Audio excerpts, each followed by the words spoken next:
आचार्य जी, आपका बहुत बहुत स्वागत है न्यूज नेशन में। सबसे पहले मैं ये जानना चाहता हूं, क्या स्वामी जी ने जानबूझकर डॉक्टर्स का अपमान किया है? क्योंकि डॉक्टर्स यही आरोप लगा रहे हैं उन पर।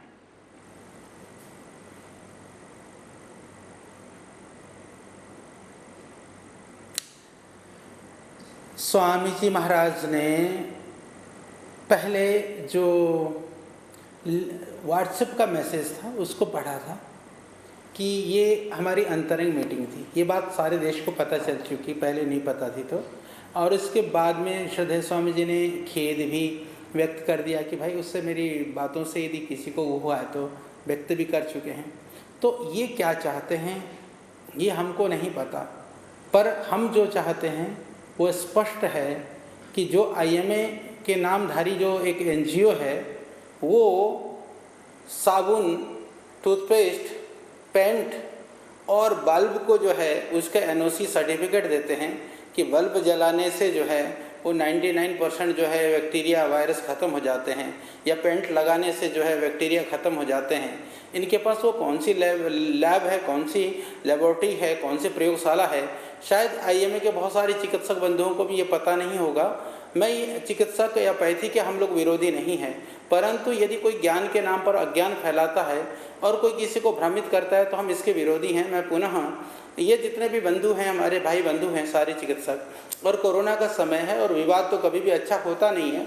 जब श्रद्धेय स्वामी जी ने कह दिया कि भाई ये कोई बात नहीं है, यदि आपको कष्ट हुआ तो मैं खेद व्यक्त करता हूँ, क्षमा करता हूँ, अपनी क्षमा मांगता हूँ, तो बात ख़त्म होनी चाहिए। परंतु जो बल्ब को और पेंट को सर्टिफिकेशन देने वाले ऐसे जो लोग हैं, ऐसे लोग न देश की चिंता करेंगे, इनको पैसे की चिंता होती है, तो उनके द्वारा भ्रमित होकर के हमको भ्रमित नहीं होना चाहिए।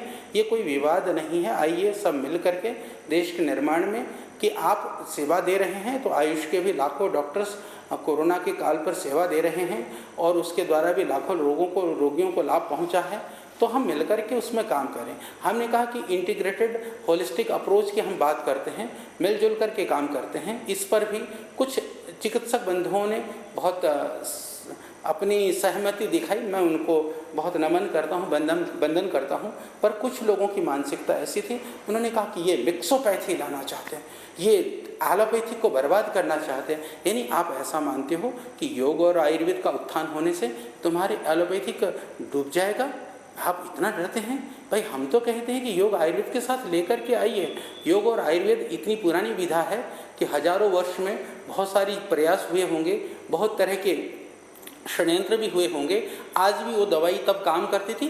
त्रिफला यदि 1000 साल पहले काम करता था तो आज भी काम करता है। यदि अश्वगंधा यदि कई हजार साल पहले इम्यूनिटी देता था तो आज भी देता है। पर कोरोना के टाइम पर ही आपने कितनी दवाइयाँ लोगों को खिलाई, कितनी दवाइयाँ परिवर्तित हुई, तो उन विषयों पर अभी क्योंकि वो विवाद का विषय हो जाएगा, मैं संवाद ये करना चाहता हूँ कि किसी भी पद्धति में कोई भी अच्छी चीज़। और जहाँ तक रही कि श्रद्धेय स्वामी जी की, मैं पूरी प्रामाणिकता के साथ दीपक भाई आपके चैनल के माध्यम से निवेदन करना चाहता हूँ, कोई एक भी व्यक्ति मदर टेरेसा किसी के पेट में हाथ फेर देती है तो उसको मदर की उपाधि मिलती है। स्वामी रामदेव ने करोड़ों लोगों को नया जीवन दिया है, इसके लिए पूरा देश और पूरा विश्व साक्षी है। जिस एक व्यक्ति ने पूरे देश के अंदर करोड़ों लोगों को आरोग्य दिया है, भाई चिकित्सक भी तुम आरोग्य देते हो। जो हजारों डॉक्टरों ने काम नहीं किया है वो एक अकेला स्वामी रामदेव ने किया है। पूरे प्रमाण है, दस्तावेज है, तथ्य हैं। और आज भी करीबन 2500 डॉक्टर फ्री ऑफ कॉस्ट सरकारी हॉस्पिटलों में भी प्रिस्क्रिप्शन बनाने का, पर्ची बनाने के पैसे लगते हैं 10, 15, 20 रुपया। पतंजलि के किसी भी चिकित्सालय में जाकर के वैद्य को दिखाने का कोई भी पैसा नहीं लिया जाता। देश की नहीं दुनिया की इकलौती इतनी बड़ी संस्था को श्रद्धेय स्वामी जी के नेतृत्व में पतंजलि चलाता है। इसी तरह से पूरे देश में 10 लाख से ज़्यादा योग जी भाई। लेकिन आचार्य जी, मैं यहाँ पर आपको इसलिए टोकूंगा, हम बातचीत का सिलसिला आगे बढ़ाएं। आपने अभी भी टकराव का रास्ता टाला नहीं है, क्योंकि आपका जो बयान है वो IMA पर बहुत ही सख्त है। आप ये आरोप लगा रहे हैं उन पर कि एक NGO है और ये पेंट बल्ब इनके लिए नो क्लियरेंस सर्टिफिकेट देता है, तो ऐसे तो टकराव और बढ़ेगा ना आचार्य जी?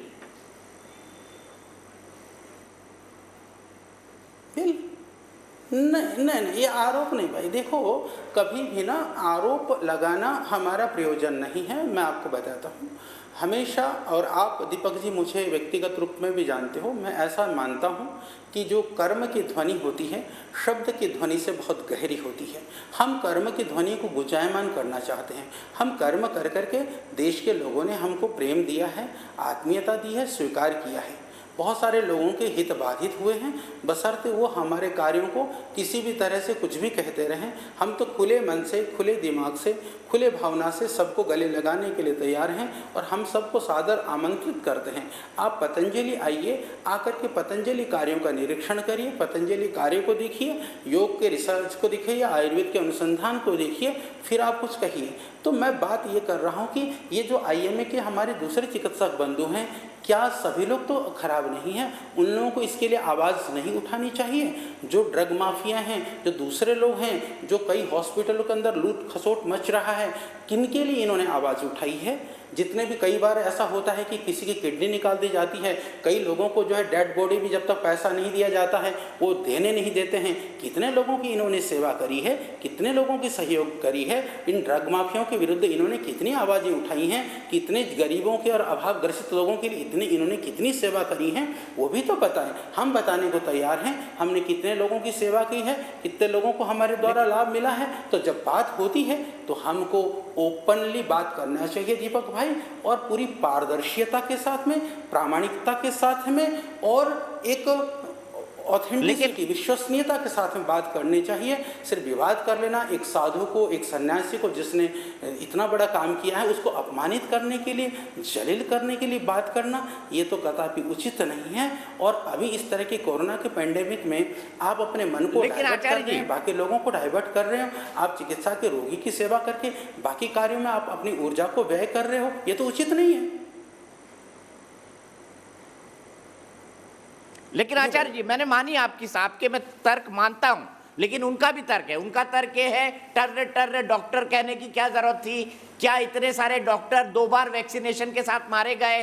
वैक्सीन के बारे में आप दुष्प्रचार फैला रहे हैं। और जब ये सामने सब मामले आए तो स्वामी जी ने कह दिया कि किसी के बाप में हिम्मत नहीं जो मुझे गिरफ्तार कर ले। बोल रहे ये उनका घमंड दिखा रहा है। ये सब काम वो इसलिए कर रहे हैं क्योंकि वो अपनी कोरोनिल दवाई बेचना चाहते हैं। ये IMA के बड़े बड़े डॉक्टर्स का कहना है, मेरा नहीं, ये उनके आरोप हैं। दीपक जी, मैं आपके सारे प्रश्नों का बिल्कुल मैं आपके सारे प्रश्नों का उत्तर देता हूं। सबसे पहली बात तो ये है कि जो जिन बंधुओं के, जिन चिकित्सकों के, जिन भी लोगों के हम लोगों से जो भी हमारे भाई बहन बिछड़े हैं, जो बच्चे, जिन बच्चों ने अपने माँ बाप को खोया है या जिन माँ बापों ने अपने बच्चों को खोया है, सबके प्रति हमारी संवेदना है, हमारी भावना है। और उनके प्रति गहरी संवेदना रखते हुए मैं विनम्रता से ये कहना चाहता हूँ, श्रद्धेय स्वामी जी ने कहा कि डबल वैक्सीनेशन के बाद में भी उनकी डेथ हुई है, ये तो सत्य बात है। पर किस संदर्भ में कहीं भाई तुम आकर के योगासन प्राणायाम भी कर लो, योग का डोज भी साथ में ले लो, वैक्सीनेशन भी साथ में कराओ। यहाँ वैक्सीनेशन का विरोध नहीं है, उन जिन लोग हमसे बिछुड़ गए उनके लिए उपहास नहीं है, अपितु तो उनके लिए एक जो पीड़ा है वो व्यक्त करना शब्दों में, क्योंकि 3 घंटा 4 घंटा लगातार एक आदमी बोलता है, बोलते समय बोलने का ढंग थोड़ा सा फर्क हो सकता है। दूसरी बात, जो डॉक्टर और टर्टर, वो भी एक, क्योंकि कुछ बच्चे आए थे हमको डॉक्टर बनना है, वो योग की कक्षाएं चल रही थी, वो मनोरंजनात्मक ढंग से उसका आप 3 घंटे की क्लिप में से 5-10 सेकंड निकाल करके उसको आप नेगेटिवली भाई उसको वो करेंगे, तो आप बैठ कर के चर्चा करिए। एक व्यक्ति का कैरेक्टर एक दिन में ना बनता है ना बिगड़ता है, तो उस पूरे स्वामी जी के व्यक्तित्व को, कृतित्व को देखना पड़ेगा इसके लिए, तो उसके लिए भी स्वामी जी ने खेद व्यक्त कर दिया। तीसरी बात आई कोरोनिल पर। कहानी तो कोरोनिल पर ही शुरू होती है। क्यों? क्योंकि जब दुनिया में औषधि नहीं, उस समय पर पतंजलि के साइंटिस्टों ने रिसर्च करके पूरा इन सिलिको से लेकर के in vivo, in vitro, clinical, pre clinical, clinical case study, her level पर पूरा CTRI से अप्रूवल ले करके और ड्रग लाइसेंस का हमने पूरी प्रक्रिया फॉर्मेलिटी पूरी कर करके, WHO जो GMP सर्टिफिकेशन ले करके, COPP के द्वारा फिर सर्टिफिकेशन ले करके, DGCI से अप्रूवल ले करके, सारे धंधा करके मैं आपको दीपक भाई और बता दूं, सिर्फ कोरोनिल एक ऐसी औषधि है जिसके करीबन 15 से ज़्यादा टॉप लेवल के रिसर्च रिसर्च जर्नल्स में दुनिया में पेपर पब्लिश हुए, करीबन 10-15 पेपर अभी पाइपलाइन पे हैं। तो इतना बड़ा काम कर करके किया, दुनिया में दूसरे करते तो ये सारे डॉक्टर सलूट मारते, और उस औषधि से करोड़ों लोगों की जान भी बच गई, लाखों लोगों को तो हम प्रत्यक्ष रूप से हमारे संपर्क में हैं। इतनी औषधि बनाई, और हमने तो उसके बाद में भी कहा कोरोनिल, गिलोय, तुलसी, अश्वगंधा से बनी है, यदि आपको कोरोनिल नहीं खानी हो तो गिलोय, तुलसी, अश्वगंधा का एक्सट्रैक्ट खाओ। हमने पूरा आयुर्वेद का प्रचार किया, और लागत मूल्य पर 500-550 रुपये में लोगों ने तो कितने में उन दवाई को बेचना चाहे तो बेच सकते थे, हमने बेचा। इसके बाद में मेरे भाई हमने तो ये कहा कि यदि आपको कोरोना के ऊपर विवाद है, हमारे साथ बैठ करके चर्चा करिए। आप साइंटिस्ट हैं, डॉक्टर हैं, मैं आपका वेलकम करता हूं, स्वागत करता हूं। आप आइए, एक वैज्ञानिक की तरह, एक चिकित्सक की तरह से वार्ता करिए। आप तो गाली गलौज पर उतर आए, आपने तो विभत्स चीज़ें, ऐसा विभत्स स्वरूप दिखाया 2-4 लोगों ने कि चिकित्सक तो क्या, एक सामान्य अनपढ़ व्यक्ति भी इस तरह का व्यवहार नहीं कर सकता। तो हम क्या माने? इसके अतिरिक्त दूसरी बात, जो हमको जिस चीज़ ने पीड़ा दिया, आप कहते हैं फर्जी मेडिसिन। भाई मेडिसिन जो खा करके लोग मर गए, जिसको बार बार बदलनी पड़ रही है, जब लाखों लोगों को देने के बाद में कह रहे हैं ये तो काम नहीं करती है, इससे तो कोई लाभ नहीं हुआ, फिर दूसरी बदली जाती है, तीसरी बदली जाती है। जो आप दे रहे थे वो फर्जी है, या हमारी मेडिसिन तो कोरोनिल आज भी है। और मैं आपको पूरी प्रामाणिकता के साथ निवेदन करना चाहता हूँ, मैं चुनौती नहीं दे सकता किसी को, मैं निवेदन कर सकता हूँ कि आप आइए, आप अपने हॉस्पिटलों में, क्लिनिक में, आप क्लिनिक्स में आप कराइए ना, क्लिनिकल कंट्रोल ट्रायल कराइए, double blind clinical control trial कराइए, आप रिजल्ट्स को देखिए, क्योंकि हार्मफुल तो नहीं, कम से कम खा करके मरेगा तो नहीं। मैं निवेदन करता हूँ, एलोपैथिक भी जो आप देते हैं ना वो सारी दे दो उनको। एक ग्रुप को सिर्फ एलोपैथी की चिकित्सा करते रहिए, एक ग्रुप को आप एलोपैथी के साथ में इस आयुर्वेद की कर लीजिए, परिणाम अपने आप दिखेगा।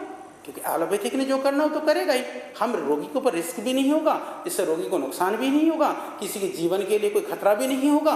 तो और बाकी रही, आप कहेंगे कि जी आपकी दवाई से नुकसान हुआ, तो मैं निवेदन करना चाहता हूँ कि पूरी टॉक्सिकोलॉजी जीएमपी लैब के ऊपर हमने कराई हुई है, किसी को डेटा चाहिए तो वो भी मैं दे दूंगा। डोजेस के ऊपर भी हमने काम किया, टॉक्सिकोलॉजी के ऊपर भी काम किया, हर लेवल पर रिसर्चेज हो चुके हैं, वो सारे एविडेंस लैब हमारे पास, कई सारे काम हमने बाहर के लैबों से भी कराया है, कुछ विदेशों से भी कराया है, तो वो सारे काम स्पष्ट है। ठीक है आचार्य जी, मैंने आपके तर्क माने, लेकिन हमारे कार्यक्रम की विशेषता है कि हम देश के कोने कोने से दर्शक जोड़ते हैं। एक भाई आकाश पासी मेरे साथ जुड़े हुए हैं। आकाश जी क्या कहेंगे, क्या आपको लगता है मामले को बेवजह तूल दिया जा रहा है? खेद जताने के बाद मामला शांत हो जाना चाहिए था। जी बिल्कुल सर, मैं ये कहना चाहूँगा, ये जो एलोपैथी और आयुर्वेदिक का ये जो विवाद चला रहा है, ये कोई नया विवाद नहीं है, ये आए दिन चला रहा है। इसका मतलब ये नहीं कि हम एलोपैथी का विरोध करें या फिर आयुर्वेदिक का विरोध करें, दोनों का ही अपना-अपना स्थान है, ठीक है सर। तो रामदेव बाबा जी ने जो भी बोला, जो भी उनके शब्द थे या जो भी उन्होंने अपना बयान दिया, हम उनके विवाद पर तो हम आलोचना कर सकते हैं, लेकिन सर हम उनकी आयुर्वेदिक पर आलोचना नहीं कर सकते, क्योंकि आयुर्वेदिक सर ये आज से नहीं चली आ रही है, ये पिछले कई सालों से आयुर्वेद चला रहा है। आयुर्वेदिक है, एलोपैथी है, सबका अपना-अपना स्थान है। आयुर्वेदिक की जगह पे आयुर्वेदिक काम आना चाहिए और एलोपैथी की जगह पे एलोपैथी अपना काम करना चाहिए। तो इनके विवाद की वजह से हम इन दोनों चीज़ों का विरोध नहीं कर सकते हैं। क्या स्वामी जी के खेद जताने के बाद मामला शांत हो जाना चाहिए? आकाश पासी जी, आपको क्या लगता है? देखिए, जिस तरह उन्होंने अपने शब्द का प्रयोग किया था हमारे डॉक्टरों के लिए, जिसकी वजह से डॉक्टरों ने आज ब्लैक डे भी मनाया और जिसके लिए उन्होंने शायद से अपने शब्द वापस लेने का प्रयास किया, तो मेरे हिसाब से तो विवाद शांत हो जाना चाहिए, क्योंकि विवाद यहाँ पे आयुर्वेदिक या एलोपैथी का नहीं है, सिर्फ बाबा के बयान और उनके दिए हुए शब्दों का है। ठीक है, बहुत बहुत शुक्रिया आकाश पासी जी। आकाश पासी जी मानते हैं कि विवाद शांत हो जाना चाहिए, बेवजह इसको खींचा जा रहा है, ऐसा आकाश जी को लगता है। लेकिन स्वामी जी सवाल ये है, डॉक्टर कहते हैं कि हम 10-10 साल पढ़ते हैं, 5 साल में MBBS मिलता है, 2 साल में MS मिलता है, उसके बाद हम MD करते हैं, उसके बाद लगातार पढ़ाई करते हैं। ये पतंजलि वाले कौन से हो गए, ना कोई पढ़ाई ना कोई लिखाई, हमको डॉक्टरी पे ज्ञान देने लगे। इस आरोप पर क्या कहेंगे? वो बार बार ये आरोप लगा रहे हैं आप पर, सभी चैनल्स पर।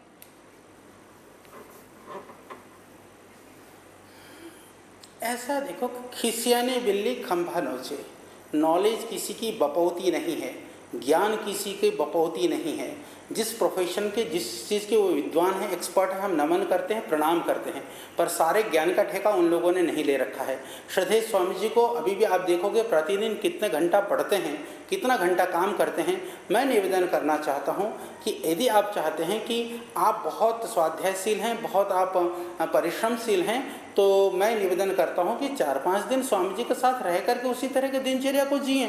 दूसरी बात, हम जो बात कर रहे हैं कि हमारे पास आज 500 से ज़्यादा साइंटिस्ट हैं, रात दिन वो आयुर्वेद के लिए काम कर रहे हैं, वो लोग रिसर्च करते हैं, एविडेंसेस जुटाते हैं, उसके बातों को हमारे सामने लाते हैं, फिर हम जनता के सामने लेकर के आते हैं। स्वामी जी जो बोल रहे होते हैं वो पीछे के 500 साइंटिस्ट होते हैं। स्वामी जी जो बोल रहे होते हैं 2500 से ज़्यादा हमारे आयुर्वेद के चिकित्सक होते हैं। स्वामी जी जो बोल रहे होते हैं हमारे विश्वविद्यालय में पढ़ाने वाले प्रोफेसर से लेकर के हमारे कॉलेजेस में पढ़ाने वाले टीचर्स वो लोग होते हैं। इसके अतिरिक्त तो गुरु परंपरा से जिस ज्ञान की प्रवाह को स्वामी जी ने पाया है वो होता है। तो किसी आदमी को सिर्फ इतना कह देने मात्र से कि आप यही तो कि किसी परंपरा मूल्य, आप सोचिए कि आज इंटरनेशनल योगा डे क्यों मन रहा है। आज आयुर्वेद इस लेवल पर खड़ा, आयुर्वेद तो बहुत प्राचीन और बहुत पुराना है। हम लोगों ने जब पतंजलि योगपीठ फेज 1 शुरू किया, दीपक भाई, लोग कहते थे आयुर्वेद के लिए इतनी बढ़िया बिल्डिंग की जरूरत है क्या। यानी लोग ऐसा मानते थे कि आयुर्वेद तो झोपड़ी की और फटी हुई फटीचर विद्या है। हमने उस विधा को आज देश के सामने नहीं, दुनिया के सामने खड़ा किया। हम और काम करेंगे और खड़ा करेंगे। जिसको चिढ़ना है, जलना है, जलते रहें, परंतु ये अपमान करने वाली बातों का प्रयोग और इतना अहंकार अपनी विद्या पर नहीं होने चाहिए। आप आइए, देखिए हमारे साथ आकर के, आप देखो तो सही हम क्या कर रहे हैं। एक आखिरी सवाल स्वामी जी, आचार्य जी, लोग ये कह रहे हैं कि विवाद मतलब स्वामी रामदेव और विवाद मतलब स्वामी रामदेव जी का और फायदा। तो कुछ लोग ये मानते हैं कि आपने बेवजह इस विवाद को खड़ा किया है ताकि पब्लिसिटी होती रहे फ्री में।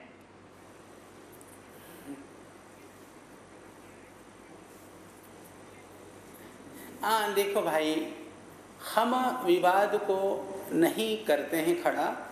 लोग स्वामी जी की बातों को विवाद बनाने का प्रयास करते हैं, पर परमात्मा की ऐसी कृपा रही कि पतंजलि से विवादों का नाता है, तो उन विवादों ने भारतीय संस्कृति, योग और आयुर्वेद को भी खड़ा किया है। कभी कोई सोच नहीं सकता था कि आयुर्वेद के विरोध के लिए जो तथाकथित आयुर्वेद के अप्रशंसक हैं उनको इस लेवल पर आना पड़ेगा। तो इससे ठीक है, संवाद होना चाहिए था। ये विवाद कर करके लोगों को संवाद की स्थिति पर लेकर के आते हैं, क्योंकि जनता समझदार है। थोड़ी देर बाद आईएमए के डॉक्टर्स भी शो में आएंगे और आयुर्वेद के कुछ विद्वान भी आएंगे। क्या कहना चाहेंगे? कुछ आध्यात्मिक गुरु पवन सिन्हा जी भी आएंगे और कई सारे डॉक्टर्स भी आएंगे, जैसे डॉक्टर DR राय हैं, पूर्व महासचिव हैं आईएमए के, तमाम लोग आएंगे। क्या आखिरी शब्द कहना चाहेंगे उनको इस विवाद के बारे में? मैं सभी चिकित्सक बंधुओं से एक लाइन कहना चाहता हूं कि जो बात थी श्रद्धेय स्वामी जी ने खेद व्यक्त कर दी, बात खत्म हो गई। अब बाकी रहती है कि आपके प्रश्न और शंकाएं, उसके लिए जहां भी आप कहेंगे हम अपनी पूरी टीम को लेकर के वहां आने को तैयार हैं। यदि आप पतंजलि आते हैं तो हम स्वागत करने को तैयार हैं। आइए, मिल बैठ करके जो सत्य और तथ्य है उसको लोग और दुनिया के सामने ला करके, जिससे रोगियों का भला हो, देश का भला हो और आने वाली पीढ़ियों का भला हो, हम सब मिल करके ऐसा काम करें। मैं सभी चिकित्सक बंधुओं से यही निवेदन करता हूं। आखिरी बात मैं जानना चाहूंगा, कई डॉक्टर्स कह रहे हैं कि स्वामी जी ने हाथ जोड़ के माफी नहीं मांगी, जिसके लिए अंग्रेजी में शब्द किया जाता है अनकंडीशनल अपॉलॉजी। आज कुछ कहना चाहेंगे?